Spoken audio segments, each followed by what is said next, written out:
Rashin Soodmand grew up in Iran, where her dad was a pastor. He was also, in the eyes of Iran's Islamic government, an apostate. Life was pretty normal for Rashin until one day when she was 13 years old. She was outside their house playing.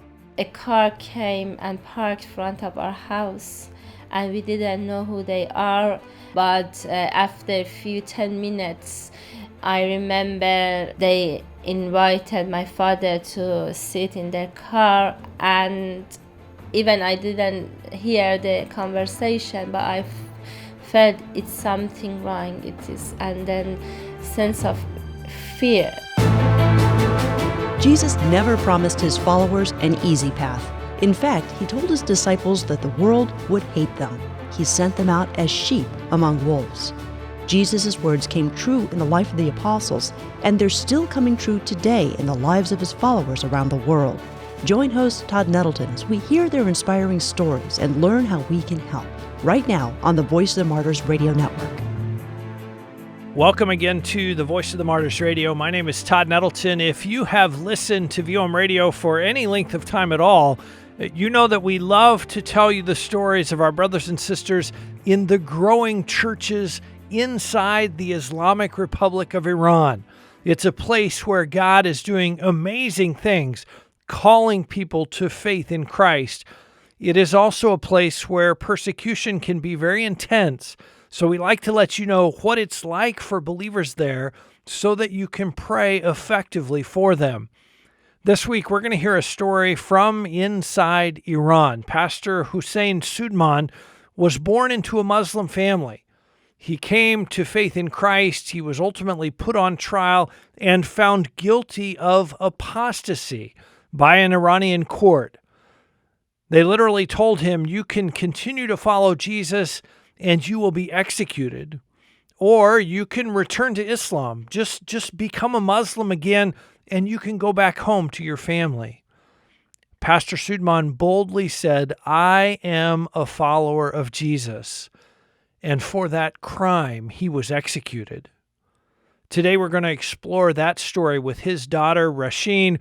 I recorded this interview on the road in England in 2018, back before anyone had ever heard of COVID-19, back when getting on an airplane was a lot easier than it is today. But I wanted to revisit this story for you now because it's such a powerful example of how persecution affects entire families. And especially as we approach the International Day of Prayer for Persecuted Christians, which is coming up on November the 7th, I hope this will equip you to pray more fervently for our persecuted brothers and sisters, including the sons and daughters of those who may be facing direct, intense persecution. Rashin was 13 years old when her father was executed, and I asked her what memories she had of him before that day. The church was in the basement of our house, so I could see the way he was ministering to other people, especially people who would come to our house and ask the questions. And some about Christian faith. So my father patiently would answer all their questions as well. And it was not just asking their question; he was care about them. So he had caring heart and loving heart. And I remember he had a bicycle in our house, and my father had pain in his leg, and he would cycle miles and hours to see one person. Are there things you remember in your family, like, him reading you stories or him giving you hugs or tucking you in at night? Are there things like that you remember about him? He would spend time individually with each one of us. He would take me to coffee shop or restaurant and had a quality time with me as well. Although he had quality time with the whole family, but it was important for him to have a quality time with each one of us as his children. So that is what it's important for me when I remember him as my father. Do you think he knew or had a sense that he might not be able to be there when you were 20 or 25 or when you got married? Do you think he had any kind of a sense that maybe his life was going to be short? I think he knew because he was very keen and for us to be very independent, and always he would tell us, or the way he was treated us, or he tried to raise us as a children to be independent. And sometimes he would send us, my sister and myself, three children together to a distant place with the taxi. He was not with us. He made sure that the taxi driver is safe, but he would send us by ourselves with just taxi driver, for instance. And I think now, when I'm thinking about those moments, grow in more, being more mature, in our life. And what do you remember about the faith lessons that he taught you, or how he taught you what it means to follow Jesus and how you live out that faith on a daily basis? so we had our family praying meeting every night, so that was really important for him, and no one could cancel, even if we had a guest. Yeah, even if we had a guest, as I mentioned, so we had a church in our house. Sometimes we had other members or other people, they were welcome to join us, but he never canceled. So, and then yeah, he always teach us about God and encourage us to read our Bibles and told us stories about Jesus Christ. And what was incredible about him, he told us about Jesus with the stories. So he didn't just pastor his congregation, he pastored his family as well. Exactly, yeah, he pastors, yeah, exactly, yeah. We're talking today on Voice of the Martyrs Radio with Rashin Soodmand. Her father was martyred in Iran in 1990. Did you understand, even as a girl, that what he was doing was dangerous in Iran? Did you know that, well, my dad's a pastor, this could be dangerous for our family? Actually, not till I was 11, because everything was okay, and even the church had this freedom to.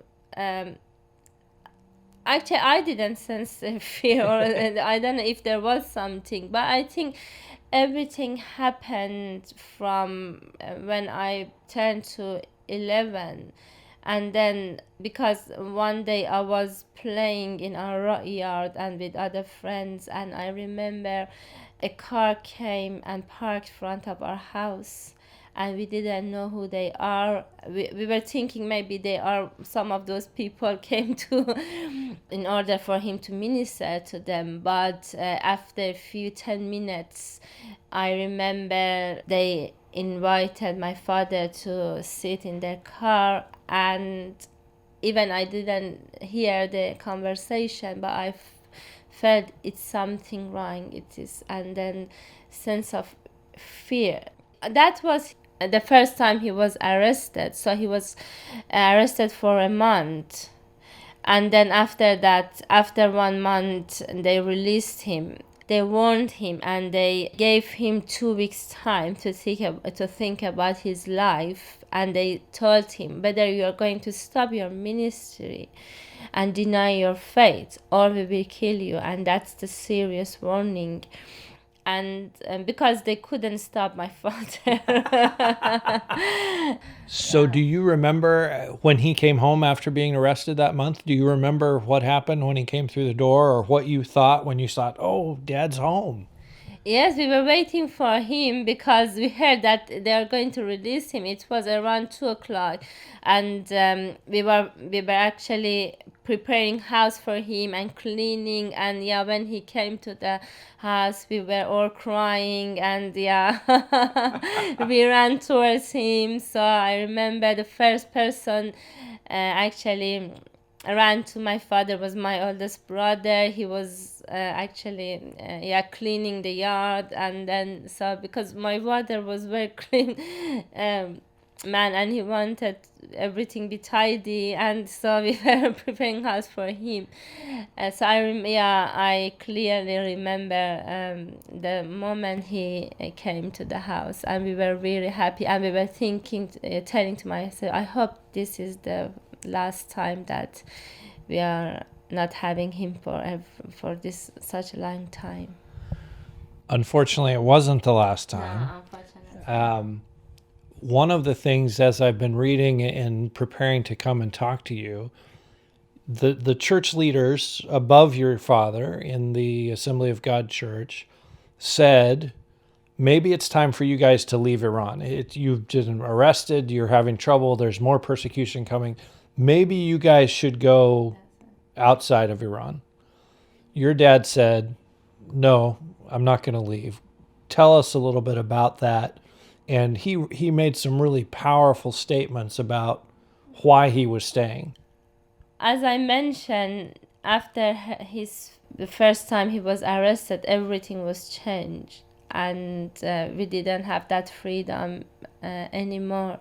And then he went to other brothers in Tehran and shared all the information, all his experiences with the brother Haq and other brothers.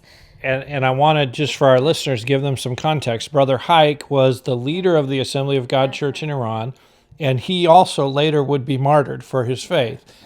So your dad went to Tehran and sat down with Brother Haik and said, here's what's happened. Yeah. Then what happened? Brother Haik, they realized that this is serious ultimatum, so that they offered him a help, and they told him, we can help you to escape the country with your family. But that's my father's response. Do you want me to read it? Please. Yeah, and my father replied, actually, I am a follower of the great shepherd of the sheep, our Lord Jesus Christ, and I am ready to sacrifice my soul for my sheep. For me to escape from this persecution would cause the hearts of my flock to become cold and weak. I never want to be a bad example for them. So I am ready to go to prison again, and if necessary, to give my life. Yeah, he said that, and he left Tehran and he went to Mashhad. And while my father was in Tehran, they called to my mom and asked for him, and they told him, tell him to come to us this day. And my father immediately left Tehran and he came to Mashhad. He went house and left his suitcases, and I was the only one with my mom in the house. And he told me, Rashin, please make a tea. I'll come back in 2 hours. And then, so I was preparing tea for him in order for him to come, and I can help him and welcome him. But he didn't come back that day. After 2 weeks, we heard that chilling news that he was executed for his faith in Mashhad prison. We're talking today on Voice of the Martyrs Radio with Rashin Soodmand. Her father was martyred in Iran.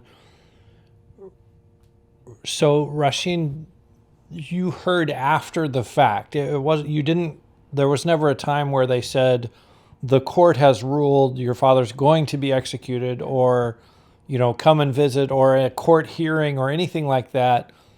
Was that unusual, or is that just how things work in Iran? That's how things work in Iran. Yeah, we had chance to see my father twice.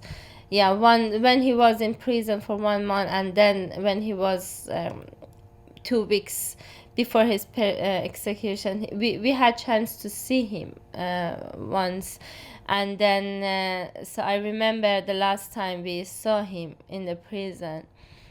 What do you remember about that, or what did he say during that visit? Well, yeah, so it was joyful and painful time, because as 13 years old, I was thinking, why I need to have my father with me. and why should I ask permission for other people to let me to see my father? So it was very joyful as well and painful. And so we just share our experiences, and we told him the stories we have about our school. And my father was just encouraging us to continue our study, and encourage us to study and look after my mom as well. So it was just very normal and daily conversation. So he didn't want actually go to the details what is happening to him, because we were small children, and he didn't want to upset my mom as well. So what was that visit like as far as the setup? Was he on one side of glass or one side of bars, or were you all in a room? Did you get a chance to give him a hug? Yes, or we were in the same room. So no, it was not the glass, separated us. Okay. No, it was, we went to a room, So do you think at that time that he knew, I'm going to be executed or I'm going to be killed? Or do you think he thought, this is like last time, they're going to hold me for a while and then I'll go home? No, he knew that. While we were leaving the prison, the room that we met him, by my youngest sister, she said, I think she asked me to look back, and my father was he was in tears and he didn't want us to see, and he was trying to remove it with his hand, and I think my sister, she saw it clearly, and I think because he knew that's the last visit. And also after his martyrdom, we heard from some police guard or religion police that because another time police, one man from prison came to our house and asked us to go to that place because my father wanted to visit us, and we went to that place and we were waiting for 2 hours in order to see him, but didn't happen. And after that they told us he can't see you today and we will let you know for another time. And we were wondering, so what was the reason, purpose for that visit? And after his martyrdom, we heard that on that day he was in another room and they were showing him his family. It was kind of warn him that, so you have an option. This is your family and your small children and your blind wife, and this is your fate. Now you have to choose. So it was one final test for your father. Exactly. Here's your family. They need you. Or you can go on with this crazy Christian stuff, or you go home and take care of your family. Yeah. And so your father made a choice. Exactly, yeah. He made a choice. So when you think about that now, what do you think about your father's choice? He chose Christ. What do you think about that? Yeah, I'm very proud of him, and I'm very proud to be his daughter. Actually, he chose Christ. Although I don't want to deny or ignore the painful side we went through and all the difficulties and vulnerabilities so we face during that time, especially. So we were small children with my blind mom, because my father was not the only father, he was a great help for my mom as well. Even on that time, although it was difficult for us, but we were very proud of him. And now I am proud of him that he chose Christ, because Christ is live, and he knew that God is going to look after his family. We're talking today on Voice of the Martyrs Radio with Rashin Soodmand. She is the daughter of Pastor Hossein Soodmand, who was martyred in Iran. How did you find out, Rashin, that your father had been executed? I was in school and I came home and no one was at home.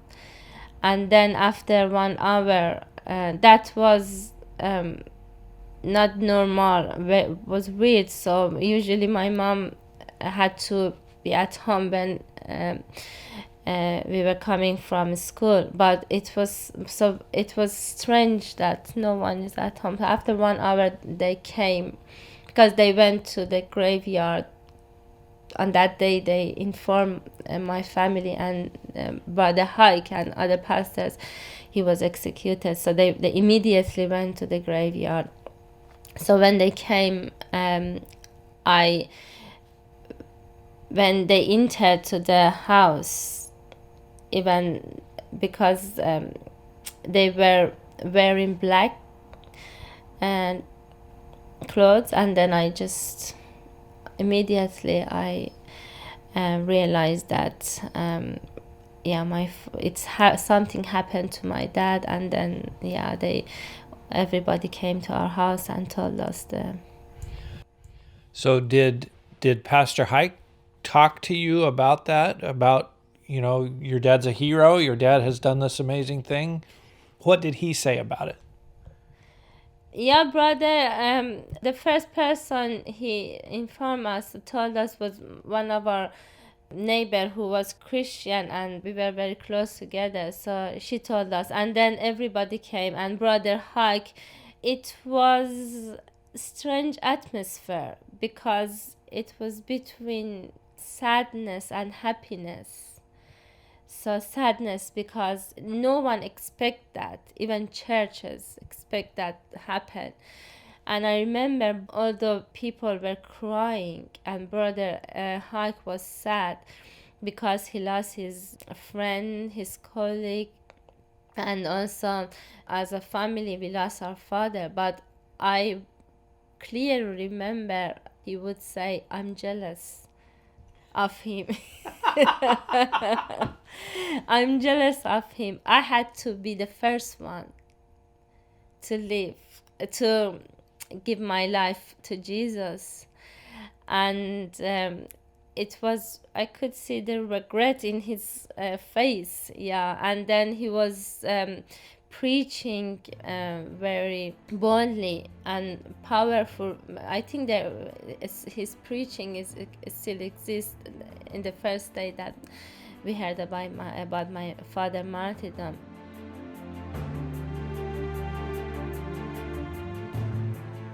That's Rashin Soodmand telling us what it was like when she was just 13 years old and found out that her father had been martyred for his faith. I know all of us who are parents, just naturally, we care about our kids' safety. We care about their future. Rashin's life reminds us that ultimately God is in control, and He loves our children even more than we do. He has promised that He will take care of the fatherless. He will take care of the widow. We can trust Him with our families and follow His calling, even if it means danger for us personally. If you missed any of Rashin's story, I hope you'll listen to the entire conversation again at vomradio.net. Maybe you know somebody else who would be touched by her story. Why not send them a link to vomradio.net or share the podcast link wherever you listen to podcasts. I want to also encourage you to take advantage of the resources available for this year's International Day of Prayer for Persecuted Christians. That's coming up on November the 7th. This is a very significant day for the church. Remember, prayer is the first request of our persecuted family members. When we go and visit them and say, "Hey, how can we help you?" the first thing they ask us to do is pray for them. That's why the International Day of Prayer for Persecuted Christians is so significant and so important. You can find all of the resources that we've got at vomradio.net/IDOP for International Day of Prayer. We have got a short film that you can show in your church or Bible study group. We've got downloadable resources, church bulletin inserts, guided prayer slides to help people know how to pray. There's even a sermon outline if you're a pastor or a teacher looking to tie this into your presentation that weekend. All of that, again, the website vomradio.net/IDOP for International Day of Prayer. We'll also give you a link in the show notes for this episode. That's not the end of Rashin's story. We're going to pick this conversation back up next week. Rashin experienced the death of other Christian leaders in Iran, people that she knew personally and was close to. And yet she continues to serve Jesus and to use her story of loss to point others to him. I know you're going to be blessed by the rest of our conversation with Rashin, so please be back with us next week right here on the Voice of the Martyrs Radio.